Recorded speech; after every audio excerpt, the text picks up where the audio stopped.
Hi అండి, ఇది శనివారం మినులాగ అండి. మేమైతే ఇంకా ఆ రోజు అయితే మార్నింగ్ లేసి స్నానం చేసి దేవుడికి అయితే దండం పెట్టేసుకున్నాను. తర్వాత అయితే నాకు టీ ఎట్టుకుని తాగేసి తర్వాత చోడిపిన జావా చేస్తున్నాను. పక్కన అయితే రైస్ పెట్టానండి. హద్వితల్లి ఇంకా లేగలేదు. మా అబ్బాయికి స్కూల్ సెకండ్ సాటర్డే వల్ల మా అబ్బాయి కూడా లేగలేదు. ఇంకా ఒక్కదాన్ని ప్రశాంతంగా పనులు అయితే చేసుకుంటున్నాను. పిల్లలు ఎగిస్తే అడావిడిగా ఇంకే పనులు చేసినా గోల్ గోల్ చేస్తుంటారు కదా. పక్కన అయితే బెండకాయ ముక్కలు అయితే మా అత్తగారు కోసి ఇచ్చేసి బయటకు వెళ్ళిపోయారండి. నేను అదే ఫ్రై చేయాలి. తర్వాత అయితే నైట్ అయితే పప్పు నానబెట్టుకున్నాను, ఇడ్లీ పిండికి దోశల పిండికి.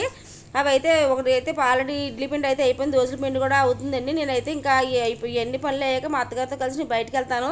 అదే తల్లికి వందనం పడింది కదండి, మాకు పడింది లేదో చెక్ చేసుకోవడానికి అయితే నేను వెళ్తాను. ఆ రోజు సెకండ్ సాటర్డే వాళ్ళు బ్యాంకులు అన్ని సెలవే ఉదికి చెక్ చేస్తారని చెప్తే అక్కడికి వెళ్తున్నా మాట అండి. ఆ లాంగ్ వీడియో పెట్టాను మాకు పడ్డాయి లేదు అన్నది చూడండి. అదేవిధంగా మామూలుగా ఆ రోజు అయితే కనుకండి పచ్చడి మా రోజు నూనె ఐటమ్స్ ఏం తింటారు, అందుకోసమే పచ్చడి అయితే వెర్రీగా ట్రై చేస్తాను అనమాట అండి. టమాటాని పచ్చిమిర్చి అయితే నీటిలో ఉడకబెట్టేసి చేశాను. ఎలాగుంది ఏంటన్నది షార్ట్ వీడియోలో అప్లోడ్ చేస్తాను చూడండి ప్రాసెస్ అంతా అని.